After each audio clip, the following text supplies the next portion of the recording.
말씀은 출애굽기 15장 22절부터 26절까지입니다. 출애굽기 15장 22절부터 26절까지입니다. 제가 읽는 성경으로 구약성경 105페이지에 있습니다.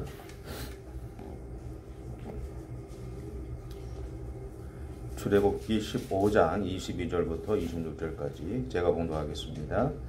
모세가 홍해에서 이스라엘을 인도하며 그들이 나와서 수르 광야에 들어가서 거기서 사흘 길을 걸었으나 물을 얻지 못하고 마라에 이르렀더니 그곳 물이 서서 마시지 못하겠으므로 그 이름을 마라라 하였더라.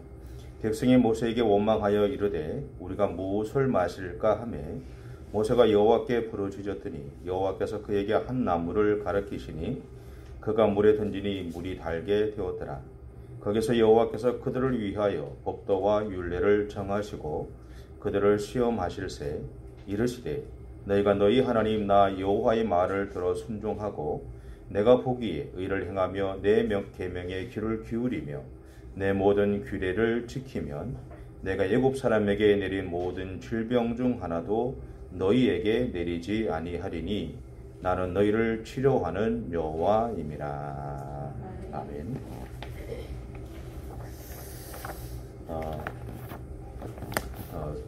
삶은 하루아침에 변화되는 것이 아니죠. 그래서 우리의 성장에는 항상 시간이라는 것이 필요합니다. 곧 우리는 우리에게 있는 크고 작은 자극을 통해서 그 자극에 반응하면서 조금씩 변화되어 갑니다. 물론 우리에게는 갑작스러운 변화도 있습니다. 하지만 그 이후에는 반드시 한 가지 과정이 필요합니다. 그것은 뭐냐면 그 변화에 합당한 인격과 신앙의 태도를 이루어가기 위한 또 다른 작은 변화의 과정들이 반드시 필요하다라는 겁니다. 갑자기 하늘에서 떨어진 신앙은 없습니다.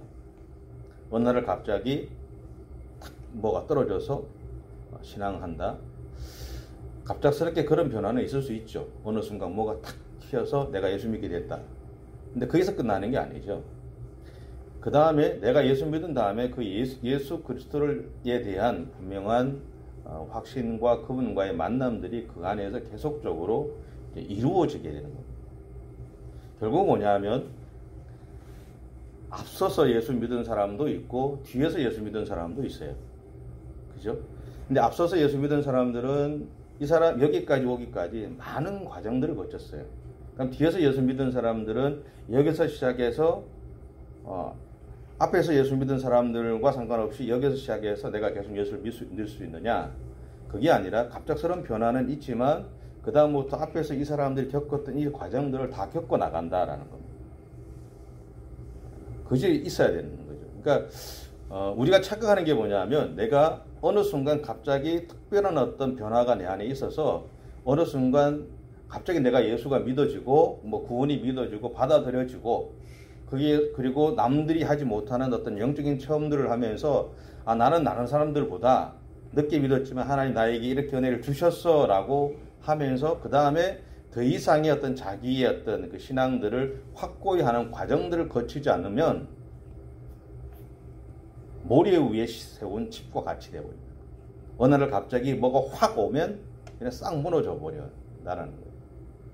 그러니까 제일 중요한 것은 뭐냐면 내가 어릴 때부터 예수를 잘 믿어왔던 사람이든 갑자기 예수를 믿게 되었든 나이가 들어서 예수를 믿고 상관없이 내가 앞에서 예수 믿었던 사람들처럼 나도 지금 예수를 믿게 됐지만 이 시간부터 내가 하나님 앞에 부름받는 그 순간까지 나도 계속적으로 그 신앙적인 어떤 경험들을 나도 해가야 되구나 라는 것들을 기억하고 있어야 된다는 거죠. 그리고 내 안에서 일어나는 일들에 대해서 또 내 삶에서 일어나는 일들에 대해서 걱정할 필요 없이 당연히 내가 겪어가야 되는 일이다 라고 생각해야 된다는 겁니다.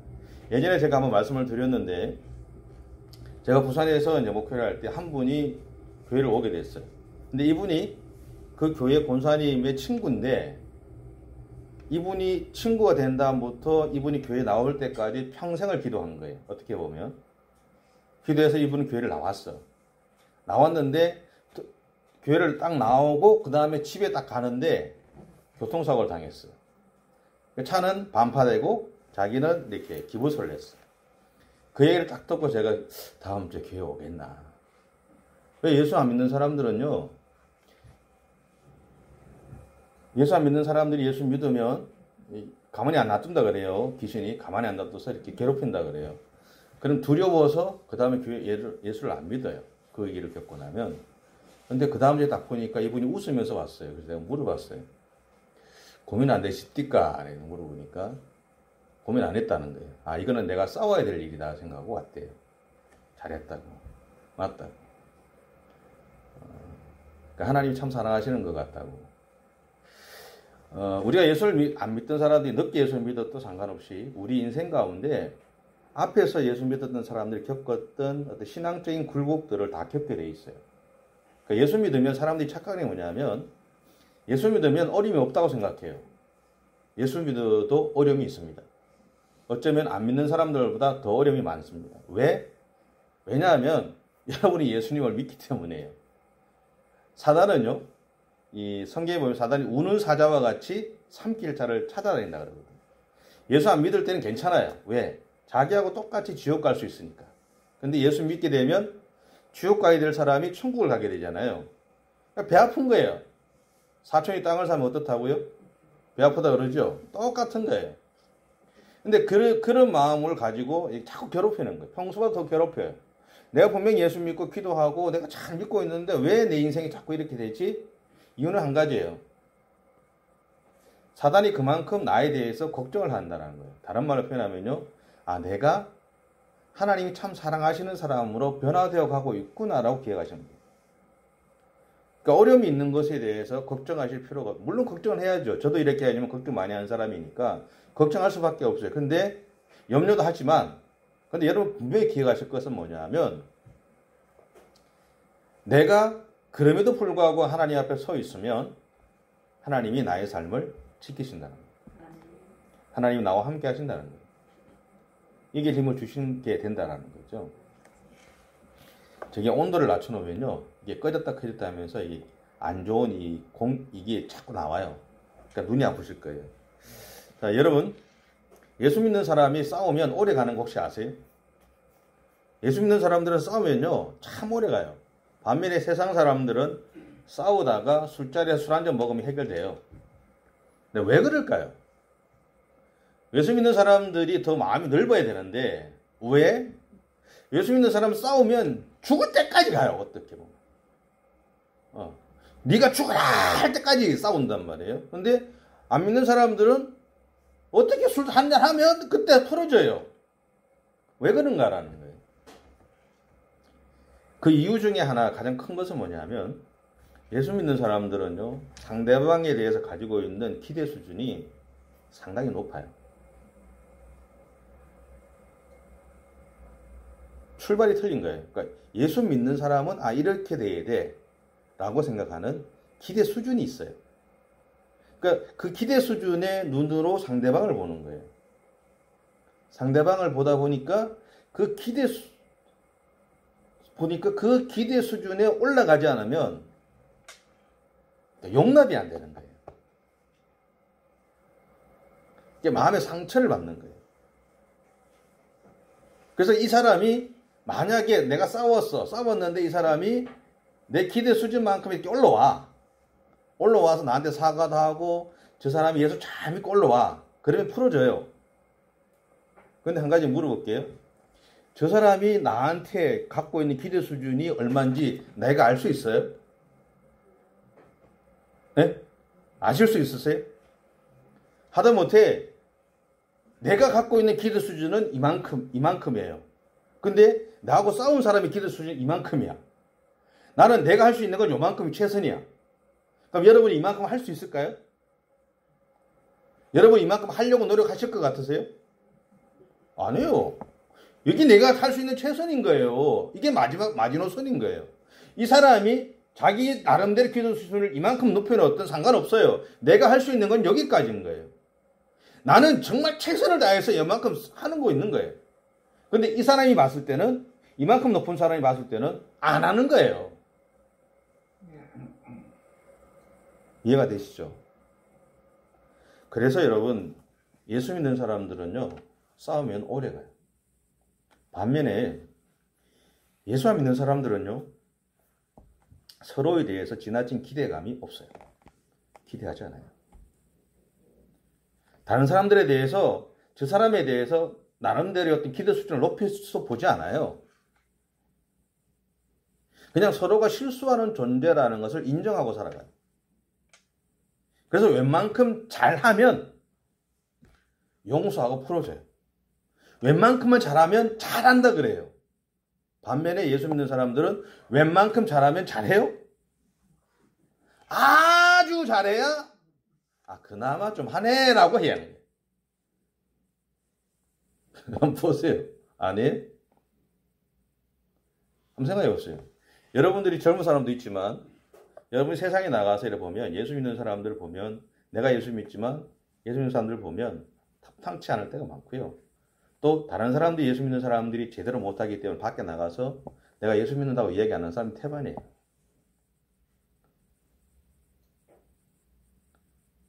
왜냐하면 내가 가지고 있는 기대 수준만큼 세상도 가지고 있다고 생각하기 때문에 세상은 그렇게 여러분한테 관심 없어요. 그러니까 여러분들한테 주어진 직책에 따라서 일만 열심히 하면 되는 거예요. 그 이상도 그 이하도 아니에요. 내가 주는 돈만큼만 열심히 하면 돼요. 열심히 해주면 그 돈값만 하면 돼요. 그게 어느 회사든 간에 그 정도만 하면 돼. 여러분이 착각하는 거죠, 우리가. 세상은 세상 사람들 우리만큼 기대 수준이 높지 않아요. 그런데 여러분 마태복음 7장에 보면 예수님이 그런 이야기 하세요. 내 눈 속에 들보가 있는데 다른 사람 눈 속에 있는 티를 보고 그것을 빼라 그러냐. 먼저 너의 눈 속에 있는 티를 빼고 먼저 너의 눈 속에 있는 티를 빼라는 이야기를 해요. 예수님이 왜 그 이야기를 하셨을까라는 거예요. 여러분 예수님은 우리를 향한 기대 수준이 높으실까요? 낮으실까요? 네? 우리를 향한 기대 수준이 예수님은 없어요. 왜 그런지 아세요? 우리는요, 하나님의 시각에서 봤을 때 기대 수준을 이야기할 만한 존재가 아니에요.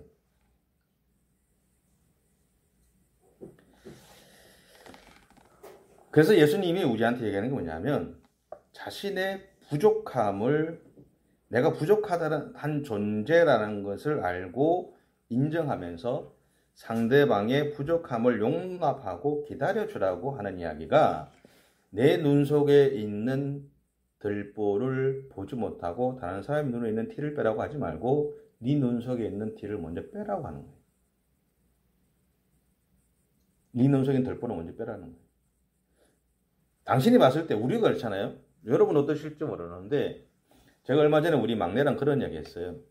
야, 아빠가 갖고 있는 기술 수준이 좀 높지? 그러니까 맞대요.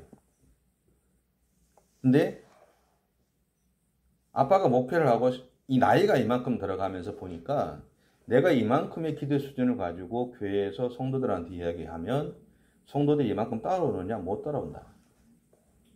그럼 바꾸어서 내가 그렇게 이야기하는데 아빠는 그렇게 살 것 같니? 물어봤어요. 대답을 못하죠? 답은 알고 있어요. 대답은 못하는 거예요. 그래서 내가 아빠도 그렇게 못 살아. 그래서 그냥 아빠는 지금 그거를 지워버려. 왜? 성도들이 교회 안에서 각자의 삶에서 최선을 다하는 삶을 살아간다면 그냥 그 상태로 인정을 해. 왜? 거기에서 더 일어서고 안 일어서고는 그분들의 몫이야. 다만 와서 도움을 요청하면 방법적인 것들은 이야기해 줄 수 있고 그리고 지금보다는 좀 더 성장할 수 있다는 것들에 대한 부분들을 내가 이야기는 해줄 수 있어. 그런데 내가 갖고 있는 기준으로 사람들을 보지는 않아. 근데 아빠 어릴 때는 내가 가진 기준으로 모든 사람들을 봤어. 그래서 내가 봤을 때 사람들 중에 잘하는 사람은 하나도 없었어. 여러분 세상은요. 조금만 잘하면 잘한다 그래요. 그죠? 조금만 잘하면 잘한다 그래요. 꼭 그래요. 그죠? 근데 우리는 그래요. 조금만 잘하면 잘한다 그래요? 안 해요. 야 이거밖에 못했어? 또 다른 말로 앞에서는 잘한다 하면서 뒤에서는 잘하기는 개뿔을 잘해. 왜? 내가 갖고 있는 기도 수준이 높기 때문이에요. 여러분, 사람은요, 저는 그런 얘기를 참 많이 하는데, 목사는 죽을 때까지 목사가 되어가는 사람이에요. 그 말은 무슨 말인지 아세요? 부족하다라는 거죠. 제가 그 이야기하는 건 제가 부족하다라는 거예요.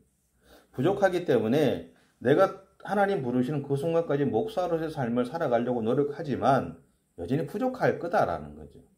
근데 내가 할 수 있는 것은 지금 현재 내 안에서 내가 할 수 있는 이 상황에서 최선을 다하는 것이 내가 할 수 있는 몫이다라는 거예요. 여러분들이 하나님 앞에서 믿음의 길을 가는 것도 마찬가지다라는 거죠. 그래서 여러분 봤을 때 좀 부족한 부분이 많아요. 저는 어릴 때 아버지한테 칭찬을 받으려고 초등학교 공부 열심히 했어요. 그래 점수 좋게 받았어요. 그러니까 우리 아버지 하는 말, 더 열심히 해라. 공부 안 했어요 그때부터. 왜냐하면 끝이 없잖아요. 끝이 없는 거예요. 평균 95점 맞으면 잘 맞았잖아요. 근데 아버지가 생각할 때는 100점 맞아야 되는 거예요. 평균 100. 95점 맞으려고 그렇게 해서 노력해가지고 겨우 95점 맞아왔는데 평균 100점 맞아야 만족인 거예요. 그걸 어떻게 만족시켜요? 못해요. 하는 사람도 있죠. 근데 다 할 수는 없잖아요. 다 할 수는 없잖아요. 그래서 어쩌면 우리는 늘 다른 사람의 부족한 부분들이 우리 눈에 보이는지 몰라요. 쉽게. 그런데 저는 그렇게 생각했으면 좋겠어요. 바꾸어서 다른 사람이 잘하는 모습, 조금이라도 잘하는 모습이 있으면 잘했다고 이야기해 줄 수 있고 용납해 줄 수 있고, 내가 갖고 있는 어떤 기준을 가지고 사람들을, 잣대를 갖고 사람들을 보는 게 아니라 그 상대방의 기준을 보고 사람을 보고 그 사람이 갖고 있는 잣대 안에서 봐주면서 여기서 조금만 더 성장해주면 너무너무 잘했다고, 너무너무 잘했다고 칭찬해 줄 수 있고 지지해 줄 수 있으면 그것이 중요한 것이 아닌가라는 생각을 해보게 돼요. 로마서 3장 10절에는 이렇게 말씀하세요. 의인은 없나니 하나도 없다 그래요. 성경은 우리가 죄인이다라고 얘기합니다. 그런데 여러분, 성경이 우리가 죄인이라고 그러는데 여러분은 여러분 스스로가 죄인이라고 생각하세요? 사실 우리는요, 나는 법 없이 살 수 있는 사람이다라고 생각하고 살아요. 여러분은 어떤지 모르겠어요.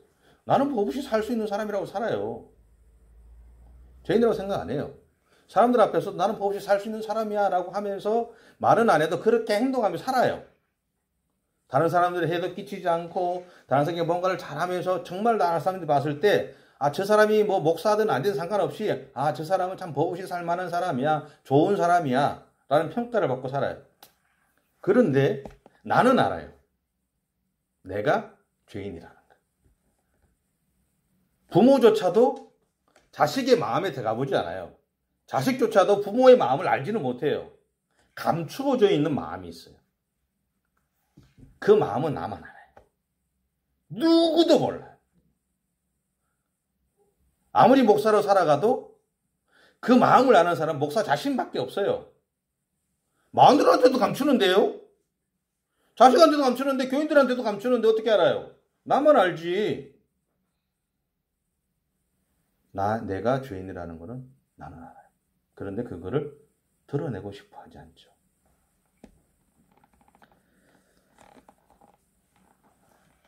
여러분, 사람은요, 자기 자신에 대해서 인정하면서부터 성장해 가는 것 같아요. 우리는 완벽하지 않습니다. 우리에게는 무엇인가 한 가지는, 그리고 어느 부분은 부족한 면이 있는 것이 사실이에요. 하지만 우리는 삶을 살아가면서 우리 안에 있는 부족한 부분을 잘 포장해서 보이지 않게 합니다. 그 이유는 자신의 치부나 부족한 부분을 다른 사람에게 보이고 싶지 않기 때문이에요. 그것이 자기에게 올무가 돼서 자기가 넘어지게 만들 소지가 있기 때문이죠.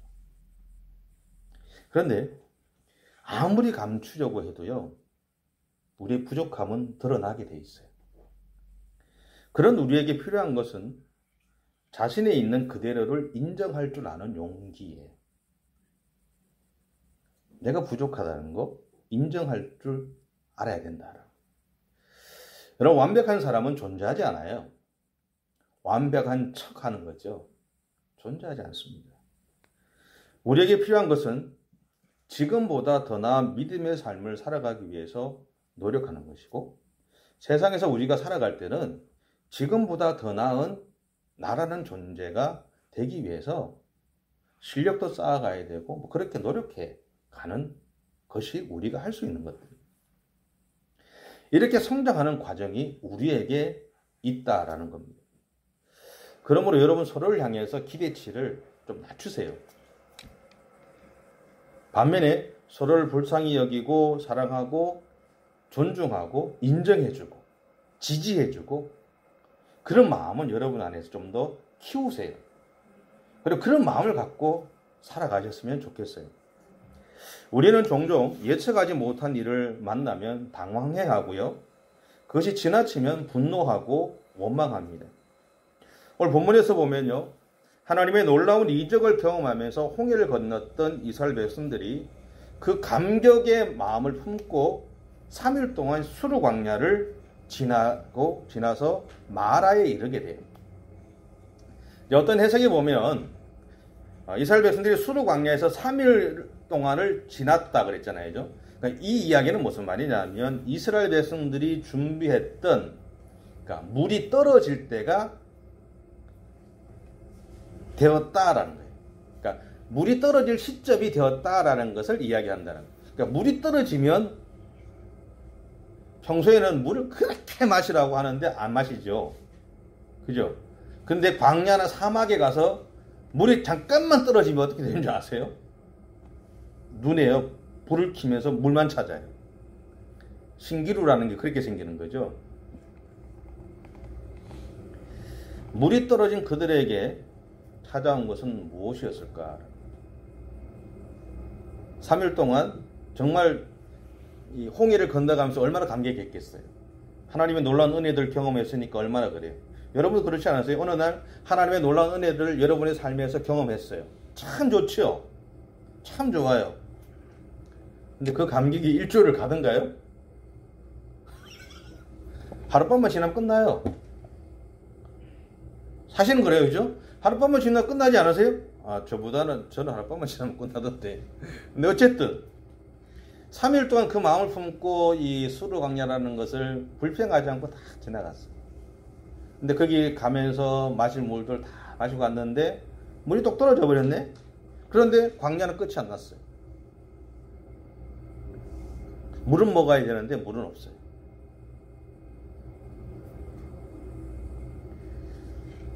물이 떨어진 그들이 느꼈을 것은요, 죽을 것 같은 두려움이었을 거예요. 평소 같으면 물을 들고 다니면서 마시라 그래도 안 마셔요. 그런 사람조차도 물이 딱 떨어지면요, 목이 말라서가 아니라 물이 없다는 사실이 공포로 다가옵니다. 근데 더 두렵게 한 것은 뭐냐면, 그들을 더 두렵게 한 것은요, 물이 떨어졌다는 현실보다 앞으로도 물을 구할 수 없다라는 것이었어요. 가능성이 없잖아요. 내가 어느 정도 가면 물이 있다는 걸 모르잖아요. 요즘처럼 핸드폰이 있어서 GPS를 가지고 찾아보지 않는다 하면 모르잖아요. 그 당시에 뭐가 있어요? 아무것도 없는. 내 눈으로 봐봐야 얼마나 보겠어요? 보이지 않는 거예요. 그러다 도착한 것이 마라라는 오아시스였어요. 얼마나 좋았겠어요. 근데 그 물은 마실 수 없었다. 성경의 표현대로 하면 쓴물이었다. 그 이야기는 짐승도 마시지 않는 물이다. 그들은 거의 패닉 상태에 빠져 있었을 거예요. 여러분, 우리는 인생에서 일이 다 되어진 것 같은데 이상하게 안 되어졌던 경험이 있을 겁니다. 참 다 되어졌는 것 같은데 갑자기 안 되어졌어요. 그때 우리가 느끼는 박탈감이나 상실감은 상상을 초월하게 되죠. 마치 모든 것이 무너지는 것 같은 어떤 그런 두려움들, 공포들을 느끼게 되죠. 그리고 그것이 계속될 때의 고통은 말로 표현할 수 없죠. 수르 광야에서 3일 길을 걸었지만 그들이 얻은 것은 먹을 수 없는 쏜물이라는 현실 앞에서 하나님이 오늘 우리에게 하시고자 하는 말씀이 있다고 저는 보았습니다. 여러분 25절을 한번 보시겠습니까? 25절 같이 한번 읽어볼게요. 25절 시작. 모세가 여호와께 부르짖었더니 여호와께서 그에게 한 나무를 가르치시니 그가 물에 던지니 물이 달게 되었더라. 거기서 여호와께서 그들을 위하여 법도와 율례를 정하시고 그들을 시험하실세. 아멘. 여기 보시면 하반절에 거기서 여호와께서 그들을 위하여 법도와 율례를 정하시고 그들을 시험하실세. 나무 가지를 던져서 물을 달게 만드신 다음에 그들을 시험하셨다는 얘기거든요. 하나님 오늘 본문의 사건들을 통해서 우리가 가진 기대대로 일이 되지 않았을 때 우리가 어떤 믿음의 태도를 가져야 하는지에 대해서 말씀하고 계신다라는 겁니다. 다시 말하면 하나님은 우리의 믿음의 여정에서 일어나는 것에 대해 우리가 바라는 대로 되지 않았을 때, 그리고 우리가 많은 기대를 가지고 무엇인가를 했지만 아무것도 얻지 못했을 때에 하나님이 우리에게 바라시는 것은 우리가 변함없이 하나님을 신뢰하기를 원하신다라는 거예요. 이게 참 어렵습니다. 취직을 준비하는 친구들의 입장에서는 자기가 열심히 노력했잖아요. 그리고 부모님의 말을 듣고 열심히 기도했어요. 그러면 돼야 되죠. 근데 안 되는 경우도 있어요. 되면 참 좋아요. 하나님이 살아계시는구나 이야기할 수 있어요. 근데 안 되면 하나님은 안 계셔? 하나님 내 기도 안 들었어? 그렇지 않아요. 되든 안 되든 그게 중요한 것이 아니라 하나님을 향한 내 믿음의 신뢰를 포기하지 않는 겁니다. 저희 큰애가 지금 이제 학교를 들어갔다가 2년 반수를 계속했어요. 처음에는 이제 얘가 자기가 원하는 거, 아이들이 옷을 잘 입는다 그러니까 그쪽 방향으로 계속 생각하다가 했어요. 안 됐어요. 작년에 반수하고 안 됐어요. 올해는 방향을 바꿨어요. 자기가 어느 지역을 가보니까 거기가 좋대요. 그래서 자기는 그쪽의 언어를 배우겠다는 거예요. 그래서 일단 수시로는 한 군데 합격을 했어요. 또 5군데 기다리고 있어요. 제가 그 아이한테 올 초에 그런 이야기를 했어요. 젊을 때 네 인생 가운데 2년의 시간을 보내는 거는 남들보다 출발은 늦을지 모르지만 너의 인생의 긴 인생을 생각하면 그거는 결코 헛된 시간들은 아니다. 남들보다 늦은 건 아니다. 그런 얘기를 했거든요. 받아들이는 게 중요한 것 같아요. 내 인생 가운데 때로는 어려움도 있을 수 있고요. 때로는 문제없이 일이 풀어질 수도 있어요. 근데 문제없이 일이 풀어지면 하나님의 복주심이 내 안에 있다라고 생각하고 내 인생 가운데 어려움이 생기면 하나님의 복주심이 내 안에 없다라고 우리는 일반적으로 생각을 합니다. 근데 여러분 꼭 기억하고 부탁하고 싶은 거냐면 내 인생 가운데 어려움이 없이 잘 풀러가도 하나님의 복주심이 있는 거고요. 내 인생 가운데 어려움이 생겨도 그 안에 하나님의 복주심은 분명히 있어요. 여러분 그 믿음을 가지셔야 돼요. 그러니까 내가 믿는다는 것은 하나님을 신뢰하라는 거죠. 지금 내 인생에 일어나는 일들에 대해서 크고 작은 일에 대해서 여러분의 마음이 왔다 갔다 하지 말라는 이야기예요. 하나님을 향한 믿음이 왔다 갔다 하지 말고 신경 쓰지 마세요. 여러분의 인생 가운데 때로는 몇 년의 시간이 저것처럼 한 10년의 시간이 흘러갈 수도 있어요. 어떻게 내가 원하지 않는 인생으로 흘러갈 수도 있어요. 그런데 그렇다고 해서 내 인생이 끝났느냐? 그렇지는 않다라는 거죠. 그 10년의 시간들 동안 내 삶이 살아갈 수 있도록 그 안에서 하나님이 일하신 것들을 생각하면 수없이 제가 이야기할 게 많아요. 남들이 생각할 때는 고통이 어렵다고 이야기해요. 친구들도 그래요. 네가 왜 그래? 라고 이야기하지만 지금은 그걸 생각해보면 내 인생 가운데 하나님의 일하심이 구체적으로 많이 일어나더라는 거죠. 그 친구는 그 10년 동안 그냥 목회를 편안하게 했지만 나는 그 10년 동안 목회라는 것들에 대해서 어려움들을 많이 겪었지만 그래도 하나님의 역사하심들을 이야기해보면 이야기할 건 저는 무궁무진하게 나온다라는 얘기예요.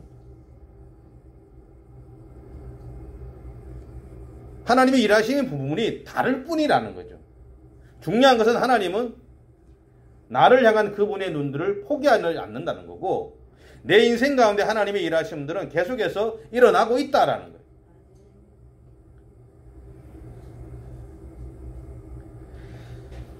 어쨌든 하나님의 이런 마음을 오늘 본문 24절과 25절은 이렇게 표현합니다. 제가 다시 한번 읽어볼게요. 24절부터 25절. 백성이 모세에게 원망하여 이르되, 맞죠? 백성이 모세에게 원망하여 이르되 우리가 무엇을 마실까 하매 모세가 여호와께 부르짖었더니 여호와께서 그에게 한 나무를 가르치시니 그가 물에 던지니 물이 달게 되었더라. 여기까지 읽을게요. 본문에서 이스라엘 백성들은요, 자신들의 기대함이 무너졌을 때, 그러니까 마라라는 오아시스에 가서 이제 내가 물을 마실 수 있어, 그리고 내 두려움들이 해결될 수 있어 라고 기대하고 갔는데 그게 무너져 버렸어요.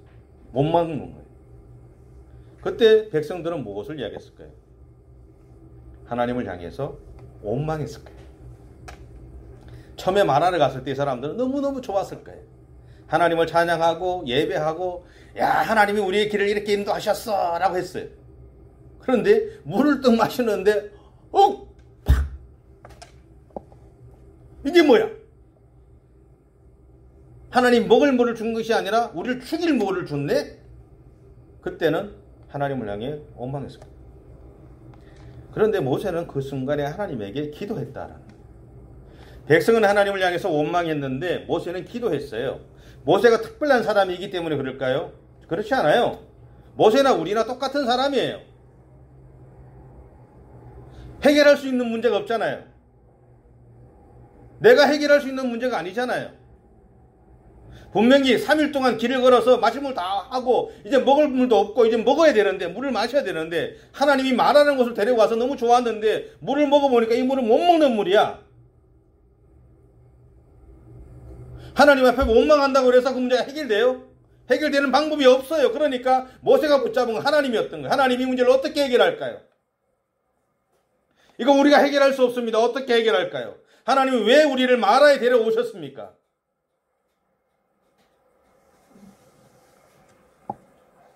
그 모세의 기도에 하나님이 응답하셨다. 그것이 하나님이 나무를 보여주고 그 가지를 던지게 해서 그 물을 달게 만들었다. 그래서 백성들이 그 물을 마셨어요.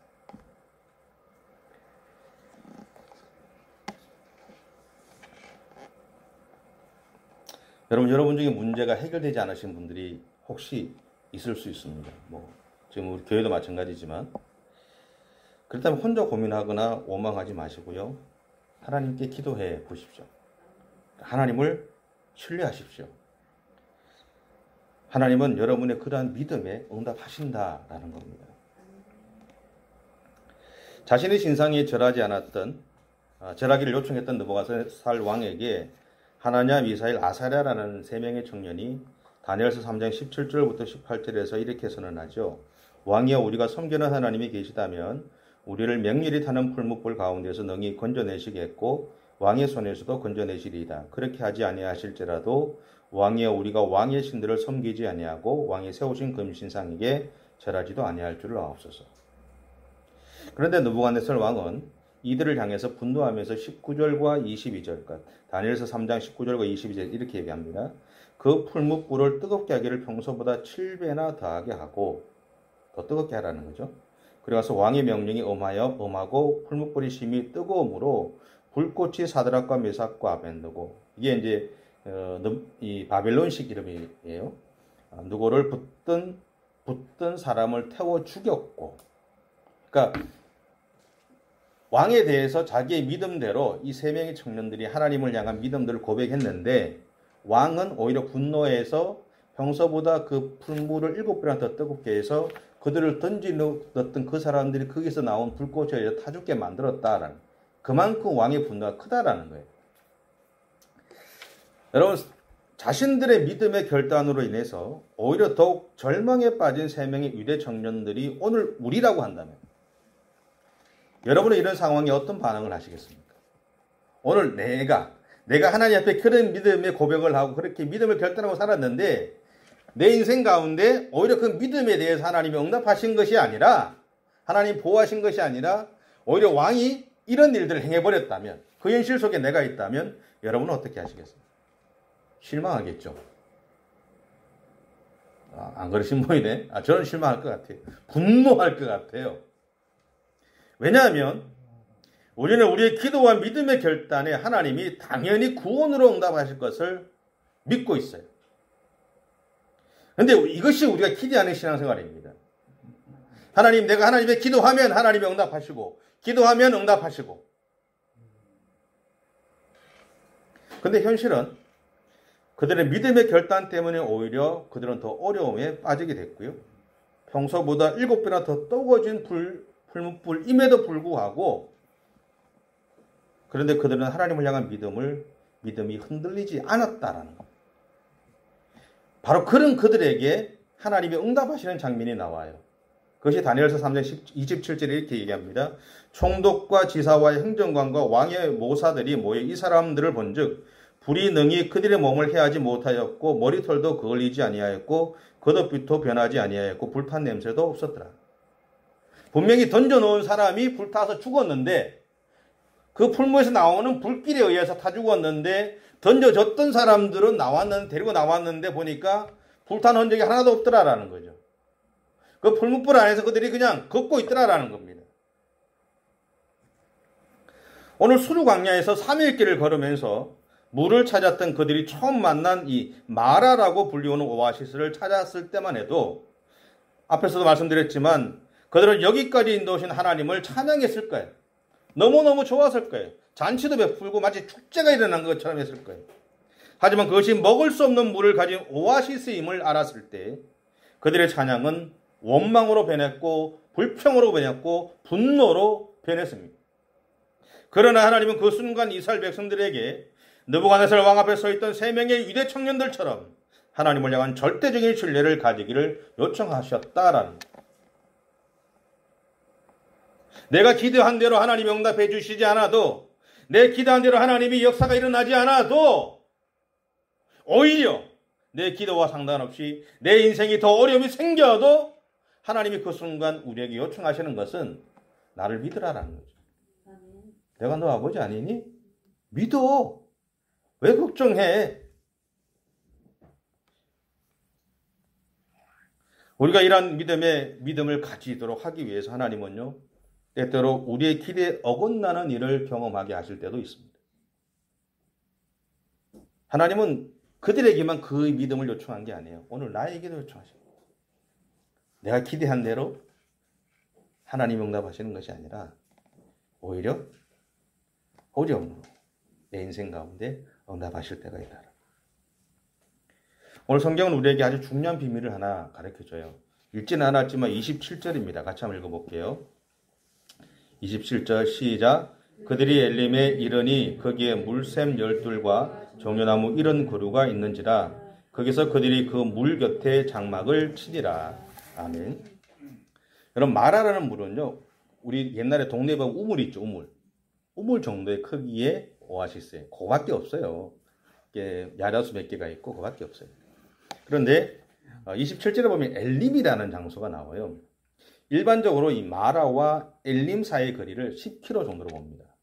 10km는 우리가 걸으면 몇 시간 걸려요? 한 2시간 걸리죠, 그죠? 그냥 편안하게 걸으면 2시간 정도 걸려요. 이스라엘 백성들이 10km만 더 갔다면, 마라에서 10km만 더 갔다면 거기에는 물샘이 12개가 있었고요. 종려나무가 70수가 있었다 그래요. 물도 더 풍성했고 그늘도 더 많았어요. 그러니까 진정한 오아시스였던 거죠. 하지만 마라에 도착한 이스라엘 백성들은 10km 뒤에 있던 엘림을 볼 수 있는 눈도 믿음도 가지고 있지 못했다라는 거예요. 그냥 당장 내 앞에 있는 마라만 봤다라는 거예요. 내 앞에 있는 내가 지금 물을 마시지 못하는 그것만 보고 있었다라는 거예요. 그들을 위해서 엘림이라는 거대한 오아시스를 준비하신 하나님을 신뢰하지 못했다라는 거예요. 마치 이것이 내가 여기에서 마라에서 물을 못 먹으면 난 죽을 거라고 생각했다라는 거예요. 여러분, 하나님이 이스라엘 백성들을 애굽에서 데리고 나오실 때 약속한 게 뭐예요? 아브라함에게 약속하셨던 그 땅을 내가 너에게 주겠다라는 거예요. 그렇죠? 그런데 마라에서